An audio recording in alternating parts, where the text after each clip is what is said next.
بسم اللہ الرحمن الرحیم۔ بی بی فاطمہ بنت اسد کو جب حمل ہو گیا اور زمین میں حرکت اور زلزلہ آ گیا، کئی روز تک اسی طرح کانپتی رہی اور بڑے بڑے بت کوہ ابو قبیس کی چوٹی پر چٹک گئے اور تڑپنے لگے، حتیٰ کہ بڑے بڑے سخت پتھر شکستہ ہو کر گرنے لگے اور قریش کے خدا منہ کے بل گر گئے۔ یہ تمام ماجرا گزرنے پر حضرت ابو طالب پہاڑ پر چڑھ گئے اور لوگوں کو پکار پکار کر فرمایا کہ اے لوگو، آج کی رات خدا نے ایک ایسی عظیم الشان ہستی کو پیدا کیا ہے اور اس کا ایجاد عمل میں آیا ہے کہ اگر تم اس کی اطاعت کا اقرار اور اس کی ولایت و امامت کی گواہی نہ دو گے تو یہ زلزلے اور اضطراب دور نہیں ہوگا۔ یہ سن کر سب نے اقرار کیا اور اطاعت کو قبول کیا۔ حضرت ابو طالب نے فوراً اپنے ہاتھ دعا کے لیے بلند کیے اور عرض کرنے لگے کہ اے میرے مالک، اے میرے آقا، میں تجھے محمد مصطفیٰ کی محمدیت محمودیہ اور علی کی الوتی عالیہ اور فاطمہ کی فاطمیت بیضا کی قسم دیتا ہوں کہ تو زمین تھامہ پر اپنا فضل و کرم فرما اور اپنی رحمت و مہربانی کی نظر کر۔ تمام عرب حضرت ابو طالب کے ان دعائیہ کلمات کو اپنی اپنی مصیبتوں اور مشکلوں میں پڑھا کرتے تھے اور ان کی برکت سے مشکلیں حل ہو جاتی تھیں، مگر وہ ان کلمات کا مطلب نہیں سمجھتے تھے۔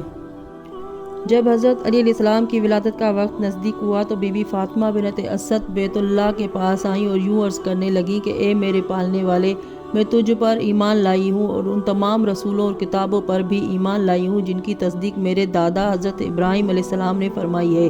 تجھے اس گھر کے بنانے والے کی قسم اور اس مولود کی قسم جو میرے شکم میں ہے، میرے لیے ولادت کو آسان فرما۔ یہ دعا کر ہی رہی تھی کہ دیوار کعبہ میں شگاف پیدا ہو گیا اور بی بی فاطمہ اندر داخل ہو گئیں اور وہ دیوار بند ہو گئی۔ ابھی کچھ دیر نہ گزری تھی کہ جناب حوا، مریم و آسیہ اور ام موسیٰ وغیرہ پہنچ گئیں اور بی بی فاطمہ کی اسی طرح خدمت شروع کر دی جس طرح آن حضرت صلی اللہ علیہ وآلہ وسلم کی ولادت کے وقت بی بی آمنہ کی خدمت کی تھی۔ جب بچہ پیدا ہوا تو فوراً سجدہ میں جھک گیا اور یہ الفاظ اپنی زبان پر جاری کیے: اشہد ان لا الہ الا اللہ و اشہد ان محمد رسول اللہ و اشہد ان علی وصی محمد رسول اللہ بحمد یختم اللہ نبوت ولی یتم وسیلت ورنہ امیر المومنین۔ ترجمہ: میں گواہی دیتا ہوں کہ خدا کے سوا کوئی معبود نہیں اور گواہی دیتا ہوں کہ محمد اللہ کے رسول ہے اور گواہی دیتا ہوں کہ میں علی وصی ہوں محمد رسول اللہ کا۔ خدا نے محمد کے ذریعے نبوت ختم کر دی ہے اور میرے ذریعے نبوت کی وصایت ختم کر دی ہے۔ پھر اس مولود نے تمام بیویوں کو سلام کیا اور اس بچہ کی ولادت سے آسمان چمک دمک اٹھے۔ حضرت ابو طالب خبر ولادت سن کر لوگوں کو بشارت دیتے تھے کہ ولی اللہ آ گیا جس کے ذریعے نبوت کی وصایت ختم ہوگی اور یہی وصی ہے نبی رب العالمین کا۔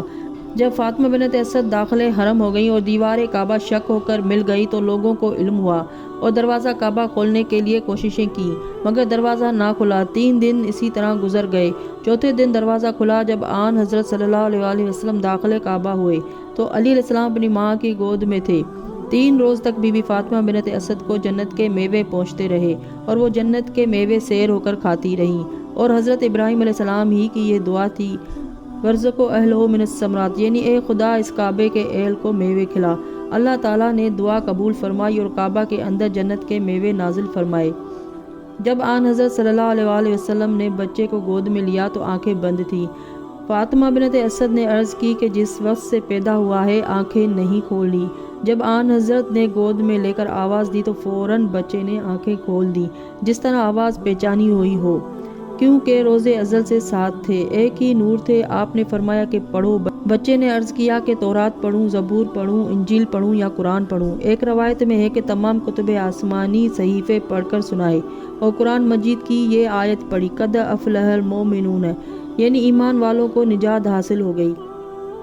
آن حضرت نے فرمایا کہ اے علی، تمہاری ولایت کی وجہ سے نجات حاصل ہوئی اور اے علی تم ہی ان کے امیر ہو اور تم ہی سے غذائے علم و حکمت حاصل کریں گے۔ آن حضرت صلی اللہ علیہ وآلہ وسلم نے علی کے دہن میں اپنی زبان دے دی اور وہ چوسنے لگے۔ رسول اللہ نے باتیں بھی کی۔ اللہ تعالیٰ نے قرآن میں الرحمن علم القرآن خلق الانسان علمہ البیان فرمایا ہے، یعنی ایک ایسے انسان کا ذکر ہے جس کو انسان بنانے سے پہلے خدا نے قرآن پڑھا دیا اور اس کے بعد اس کو انسان کی شکل میں پیدا کیا اور اس کو اپنے پڑھائے ہوئے قرآن کا بیان کرنا بتا دیا کہ اس نے قرآن پڑھ کر سنا دیا۔ ایسا انسان کہ جس نے انسان کی شکل میں پیدا ہوتے ہی قرآن سنایا ہو وہ علی بن ابی طالب ہے، کیونکہ آن حضرت صلی اللہ علیہ وآلہ وسلم کو بھی بے شک خدا نے قرآن پڑھا دیا تھا۔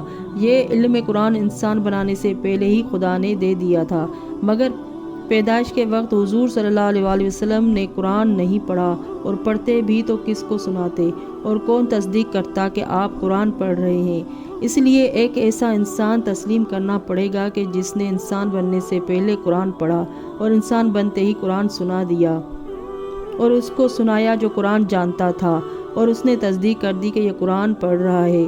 تفسیر البرہان میں ہے کہ انسان سے مراد علی بن ابی طالب ہی ہے۔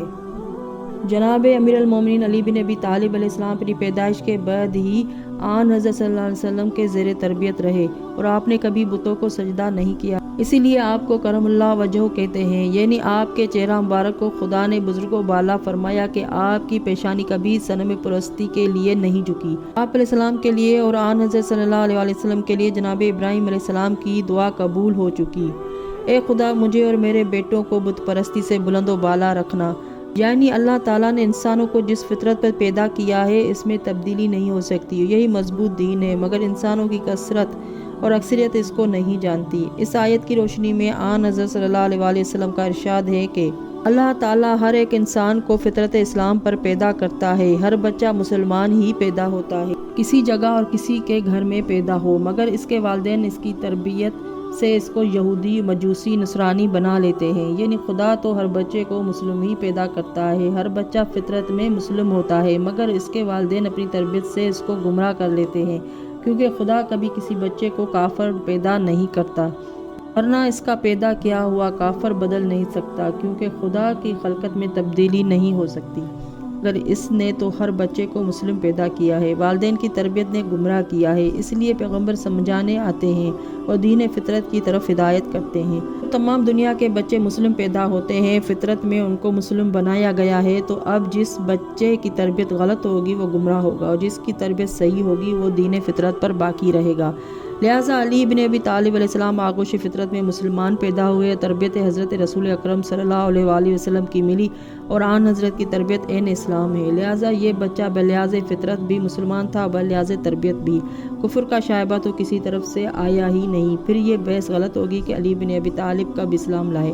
یہ بحث تو ان کے لیے ہو سکتی ہے جن کو تربیت نے کافر بنا دیا ہو، لیکن حضرت کے لیے ایسا نہیں ہوا، لہٰذا آپ ہر حیثیت سے مسلم ہی تھے، جس طرح آن حضرت مسلم تھے، اور آپ کا وہی دین تھا جو آن حضرت صلی اللہ علیہ وآلہ وسلم کا تھا، لہٰذا اول المسلمین کے معنی آپ کے لیے یہ ہوں گے کہ آپ نے عالم نور میں سب سے اول تصدیق رسول کی، اور عالم جسام میں بھی سب سے پہلے تصدیق رسول کی۔ حضرت امیر المومنین علیہ السلام کی ولادت عین کعبہ میں ہوئی، جس پر فرقہ امامیہ کا اجماع ہے، اور اہل سنت کے علماء محدثین و مورخین نے بھی اس سے اتفاق کیا ہے۔ چنانچہ مندرجہ ذیل علماء اہل سنت نے حضرت علی علیہ السلام کی پیدائش میں کعبہ میں تحریر فرمائی ہے۔